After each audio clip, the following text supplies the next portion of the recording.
Hey guys, and welcome back to the channel. On today's episode I'm going to be installing a diff drop into a D22 Navara, my D22 Navara. Now the footage for this came out super weird.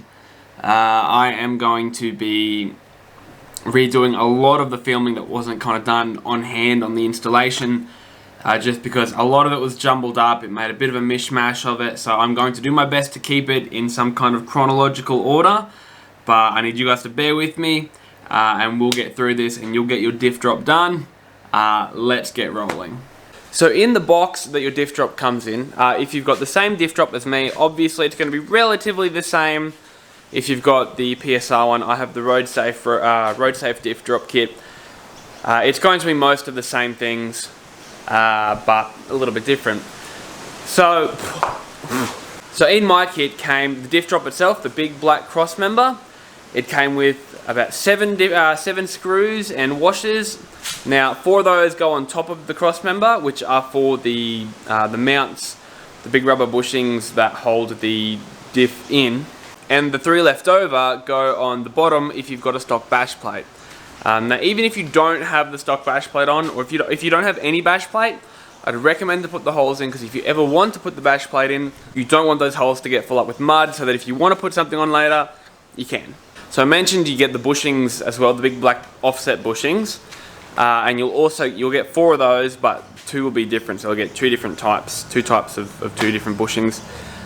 So 2 of the 2 different types of bushings, and you'll also get some little silver sleeves to go in there as well. I don't know if the PSR kit has those, but the Roadsafe does. And that's all that you actually get in the box. You also get a little Roadsafe sticker and a little QR code that you scan the QR code on your phone, and it takes you to a website where you get to sort out, because there's no search function that I could find. Maybe I'm blind. Let me know if you found a search function, but just like 1,000 different installation guides to a lot of Roadsafe's different products.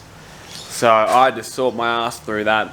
I'm going to do my best to leave that in the link below as well. I will try and find that link and leave it in the link below and show you guys. That is just like an actual printout from Roadsafe as to how to install this diff drop. Also, I'd really love to stress that those bushings, can I seriously recommend that you take those out first before you touch the diff cross member. Make those the first bolts that you get rid of. And just a quick reminder that you can follow the link in the description below to get yourself an AP4x4 slap sticker, a windshield banner, or an AP4x4 t-shirt as well, which does help the channel out, the more content I can make for you guys. Don't forget to check out that link in the description below. Also, my garage is a wreck and it smells like pretty strong cross of dead fish and off milk, and I can't find either of those 2 things in here. Yeah. What I've done is I've gone through and I've unbolted, or I've just I have at least loosened off these bolts. You can see there's a bit of a gap here. I've loosened off that bolt, and there's 2 bolts, one on either side of this as well. And now these ones down here can be a little bit obnoxious if you have this steering damper in the way. I actually have, so thanks, here's cheers to Morty, because Morty got me this ratchet with a swivel head, and it is just awesome. So that came in handy for doing the ones on this side, just because I have, like I said, I have got the steering damper in here as well. So really sorry, it just seems that night time is the only time I ever get a chance to install half this stuff, but you can see there what I mean. Like I said, you can see that that's coming apart there and there. That one's not coming apart as much yet. I've got that held up by the jack stand there, and I've got the diff supported by that there. And now I'm going to go through and get these 4 bolts out. We'll keep moving. Alright, so that is the front cross member out. Now please, I'd like to reiterate that you need to have something supporting that. Like I said, I've also got that one on that side too, but you need to have something supporting that, so that when you take that front cross member out, the whole lot doesn't just go careering down. I'm not sure how far it would get. Not taking that gamble. Okay, so that is the front cross member off. Now I actually undid these and I've kind of just put them back on there the way that they go. Take note of which way these mount do sit on the cross member itself. Take note of which way they face, because you'll have to do it the exact same way again. So what I'm going to do is I'm just going to literally swap these from that to that, keeping with the way that they go, and then I'm going to put that whole front cross member back in.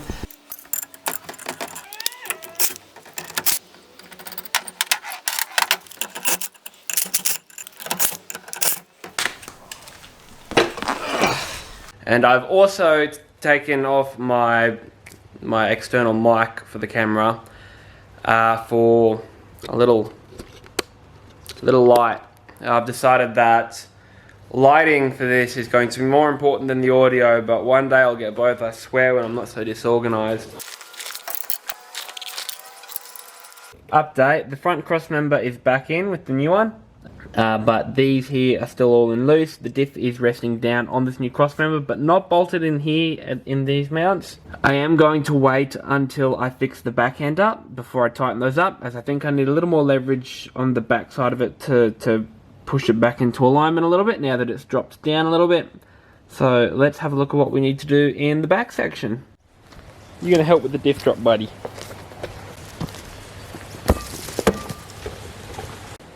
Alpha, come. Oh, wow. Okay, so this is kind of officially night 2, where I'm actually filming now. This is where I'm actually up to. So, what has happened, let me turn on my little light. Ow. What I'm going to do is separate that drive shaft, the drive shaft slash rear end of the diff. I'm going to disconnect that from that actual cross member. There's actually some bolts here, so you can't get them from here, but you've actually got to undo them up here. I think that's them. God, I hope that's them, because they're the bolts that I'm going to be undoing. So there's one bolt there, one bolt there. It's not focusing in. I really wish it would. And then there's one more just on the front side as well. So I'm going to do that too. Okie dokie. So that is the cross member off. That's it there. So you've got 3 bolts. I was right. You've got 3 bolts that you need to take off. Now those are actually loosely situated in there as well. But that's that section done. So we're going to take this out, we're going to change the bushings over, and get this thing back in, and then it should be pretty well sweet, I think. If I could make any recommendation, it would be have one of those things with a swivel head. That thing's been awesome. So I have just been sawing and chiseling and drilling for the last many hours in order to get the bushes, the OE bushes, out of the rear cross member. It's very late. It's not very late, it's just late, it's 11:30. I'm just a wuss. But the way that I removed these was not very conventional, and if you have access to a hydraulic press, I would recommend to use that as opposed to kind of sawing out the inside of the bush, which kind of looked more like that before,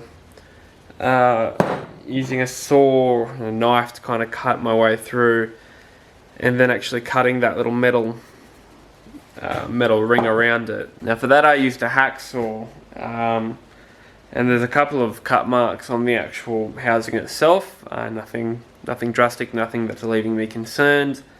But you do need to be really, really mindful if you are going to attack it with a hacksaw that you don't damage that. I've been at that for a long while. I've just kind of been going snail pace. I've been sitting with a podcast on. So I'm going to go to bed and we're going to finish this in the morning. Okay, so it's now night 3. 11 o'clock, I'm just starting. Well, I've kind of been going for about half an hour. I have managed to get the new bushes in. So I'll show you guys that now. So now keep in mind that's the way it goes, but I've got the thick end of the bush facing towards the front of the vehicle, so imagine that swivels around and faces that way. That's how it's going to sit in the car. So now I was able to get these bushes in with nothing but just your standard vice grip. That's all I'm using. So that's all I used to get that in, and that did okay. So now I've just got to pop that back underneath the car, I'll reinstall that cross member, and then I will hook up the remaining 3 bolts. 1, 2, 3, that actually connect to the rear of the diff housing. Hopefully those bolts line up. If those bolts don't line up, I'm gonna be grumpy.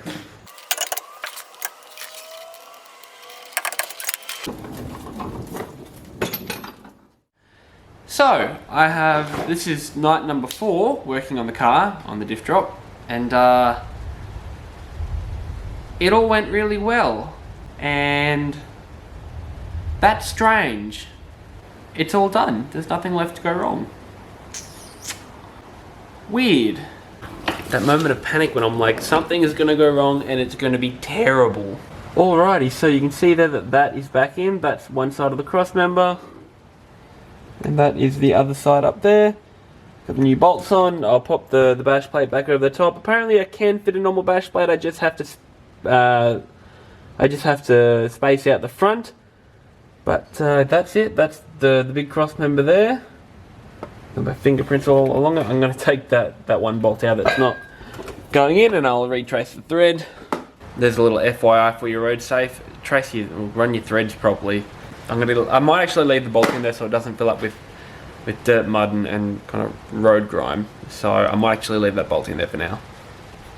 But that is essentially everything done. I am all done, all good to go. I'm about to fire it up and back it out. That's the diff drop done. So now just giving you guys a quick look at my CV angles now too. That's what they're looking at. You can see the CV in there. There's the boot, there's the CV. They're not too shabby now. That's not too bad. I'm pretty happy with that. They were up much higher, so that's a good result. Anyway, so that is actually the end of the video.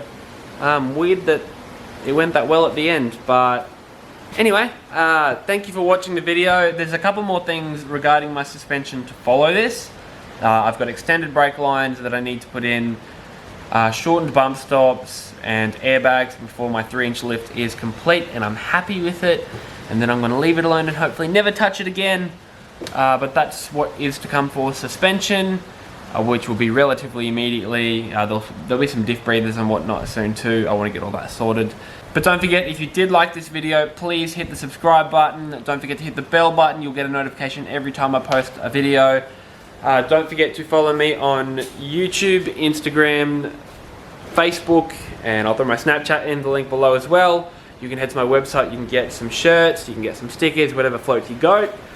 You can get that there. I will leave links in the description below. That's it from me. Thank you for watching, and I'll see you guys in the next video.